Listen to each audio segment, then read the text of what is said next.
படத்தில் வரக்கூடிய எல்லாருமே புதுமுகங்கள் தான். எப்படி எனக்கு அவங்கெல்லாம் வந்து எஸ்டாப்ளிஷ்ட் ஆர்டிஸ்ட் ஆக முடியும்?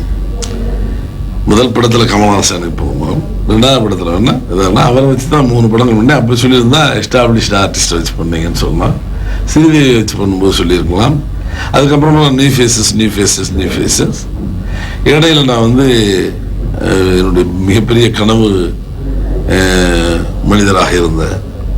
ஏன்னா நான் வந்து மாயில் இருந்த நடிகர் சிவாஜி வச்சு பண்ணணும்னு ஒரு ஆசை இருந்தது. எவ்வளோ டைமென்ஷனில் வந்திருந்தாரு. ஆனால் என்னை பொறுத்தளவுக்கு என் படத்தில் அவர் நியூ ஃபேஸ் தான்.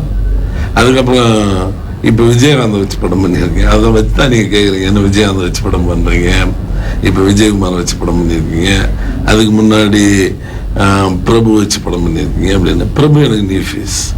என் படங்கள்ல எனக்கு ஒரு 30 முகம். அதே மாதிரி விஜயகாந்த் என்னை பொறுத்தளவுக்கு நியூ ஃபேஸ். ஏன்னா எனக்கு என்னுடைய டைமென்ஷன்ல என்னுடைய பார்வையில் நான் அவர்களை ஈல்டு பண்ணி கொண்டாடும்போது அவங்க எனக்கு புதுமுகங்கள் தான். எஸ்டாப்ளிஷ்ட் ஆர்டிஸ்டை வச்சு பண்றது பிசினஸ் வைஸ் பண்றீங்களான்னு சொன்னா நீங்களே சொன்னீங்க.